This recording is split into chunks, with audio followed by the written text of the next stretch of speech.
Hermanos, muy buenas noches, bienvenidos a la hora del devocional.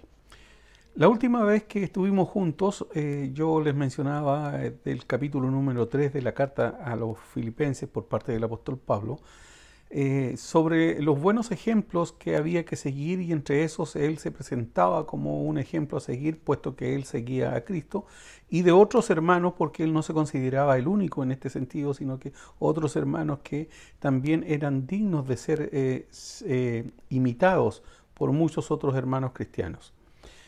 Ahora vamos a la otra parte. El apóstol Pablo en los versículos 18 y 19 le habla de los malos ejemplos. Y el pasaje dice así, versículos 18 y 19 del capítulo 3 de la carta a los Filipenses. Porque muchos andan, de los cuales os dije muchas veces, y aún ahora lo digo llorando, que son enemigos de la cruz de Cristo, cuyo fin será perdición, cuyo Dios es el vientre, y su gloria es en confusión, que sienten lo terreno. Señor, otorgue bendición a su palabra. El apóstol Pablo dice e inicia el pasaje refiriéndose a que muchos andan, no son pocos, y lo dice con gran tristeza. Él se da cuenta de que hay muchos que andan de una manera que era absolutamente contraria a la enseñanza que otorgaban los apóstoles. Él tiene a estas personas con el nombre de enemigos de la cruz de Cristo. Estos enemigos de la cruz eran en realidad lo opuesto a los legalistas, quienes celebraban una supuesta libertad en Cristo en las complacencias de las cosas de la carne. Este tipo de personas todavía permanecen en las iglesias, no es una estirpe que se haya terminado, que se haya extinguido, todavía existen. Y el apóstol Pablo habla de este tipo de personas y, por ejemplo, en el capítulo número 6 de la primera carta a los Corintios, el apóstol Pablo dice: todas las cosas me son lícitas, mas no todas convienen. Todas las cosas me son lícitas, mas yo no me meteré debajo de potestad de nada. Las viandas para el vientre y el vientre para las viandas. Empero y a él y a ellas deshará Dios. Mas el cuerpo no es para la fornicación, sino para el Señor, y el Señor para el cuerpo. Y Dios, que levantó al Señor, también a nosotros nos levantará con su poder. ¿No sabéis que vuestros cuerpos son miembros de Cristo? ¿Quitaré pues los miembros de Cristo y los haré miembros de una ramera? Lejos sea. ¿O no sabéis que el que se junta con una ramera es hecho con ella un cuerpo? Porque serán, dicen, los dos en una carne. Empero el que se junta con el Señor, un espíritu es. Huid la fornicación, cualquier otro pecado que el hombre hiciere fuera del cuerpo es, mas el que fornica contra su propio cuerpo peca. ¿O ignoráis que vuestro cuerpo es templo del Espíritu Santo, el cual está en vosotros, el cual tenéis de Dios, y que no sois vuestros? Porque comprados sois por precio, glorificad pues a Dios en vuestros cuerpos y en vuestro espíritu, los cuales son de Dios. Este mismo tema que trata aquí la primera carta a los Corintios, el apóstol Pablo, lo vuelve a tratar en el libro de Romanos, en el capítulo número 6, prácticamente en el capítulo completo. Por supuesto, yo no lo voy a leer completo, pero sí una parte del inicio. Dice: pues ¿qué diremos? ¿Perseveraremos en pecado para que la gracia crezca? En ninguna manera, porque los que somos muertos al pecado, ¿cómo viviremos aún en él? ¿O no sabéis que todos los que somos bautizados en Cristo Jesús somos bautizados en su muerte?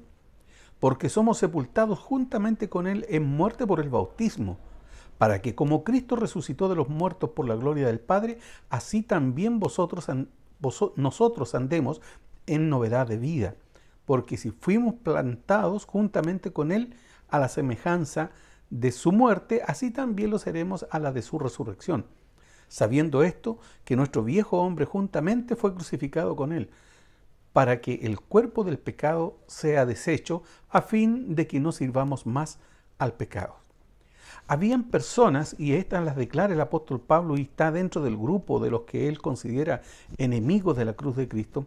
Cuidado, porque cuando el apóstol Pablo habla de los enemigos de la cruz de Cristo, no se está refiriendo a la cruz material, al elemento propio de la cruz.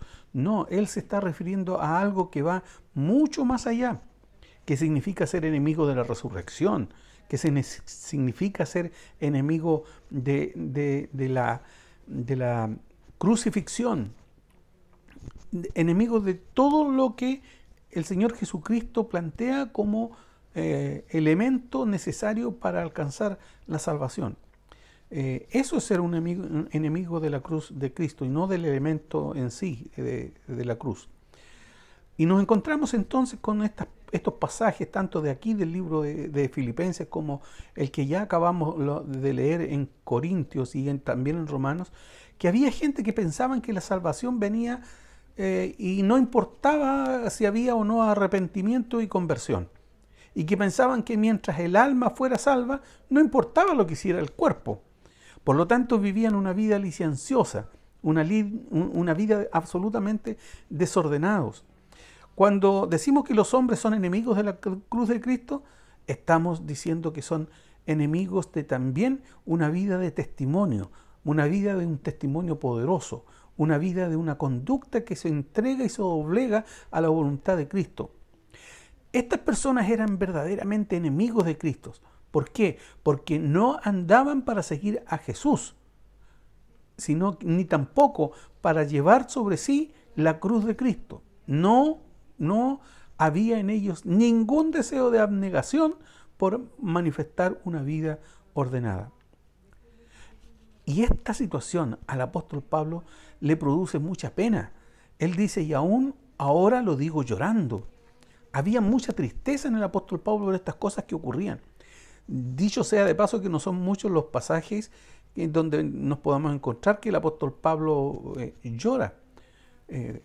Y es considerable tomar en cuenta la razón por la cual aquí el apóstol Pablo llora, porque la verdad es que parece que en todas las otras situaciones que vivió no hubo llanto, o por lo menos no lo dice, pero no dice que hubo llanto cuando fue azotado, cuando fue azotado con látigo, cuando fue azotado con vara, cuando tuvo naufragio, cuando lo mordieron serpientes.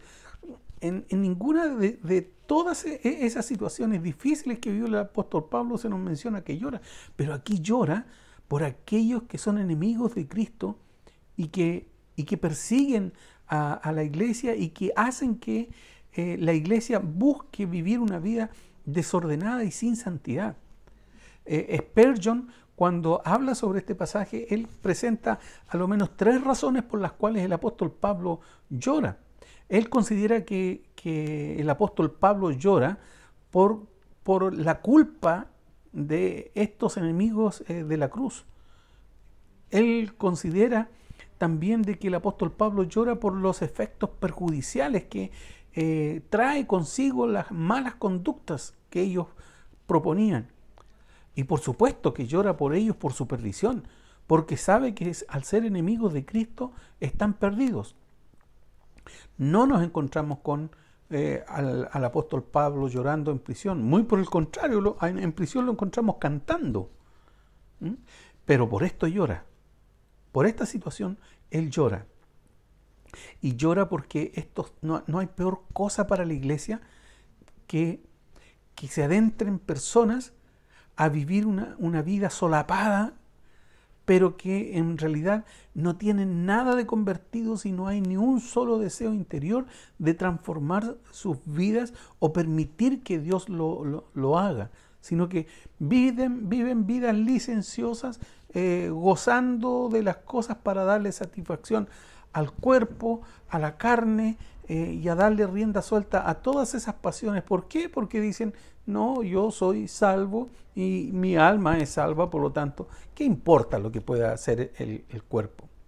Sin embargo, el apóstol Pablo dice, cuyo fin será perdición. Aquí la palabra perdición es exactamente la misma palabra griega que se usa para traducirla como destrucción también. Por lo tanto, están destruidos, se destruyen a sí mismos. Dice el apóstol Pablo, cuyo Dios es el vientre. Cuando está hablando aquí el apóstol Pablo de que cuyo Dios es el vientre, no se circunscribe únicamente al hecho de que eran personas que buscaban satisfacer el estómago, sino que va más allá en esta idea de que de que su Dios era el vientre, estaba inmersa esa situación de desenfrenos, en otorgarle todos los placeres que el cuerpo solicitara, todos los placeres que la mente humana y pecadora propusiera, el alma perdida, no importaba. Eso eran todos elementos que se describen aquí como que eran personas que, con los cuales cuyo Dios era el vientre. Y su gloria es confusión, por supuesto, porque la confusión de ellos es tal que se glorían de las cosas que para cualquier cristiano son de mucha tristeza, pero están tan confundidos, están tan extraviados, que para ellos es de gran alegría, de gran gozo y de gloria aquellas cosas que para el Evangelio son verdadera perdición y tristeza. Se sienten lo terreno, dice el apóstol Pablo para finalizar en este último versículo. Y esto describe de alguna manera el enfoque de sus vidas. Están enfocados en cosas que son únicamente terrenales. ¿Por qué? Porque su extravío no les permite poder componer algo que vaya más allá de lo que significan los goces terrenales.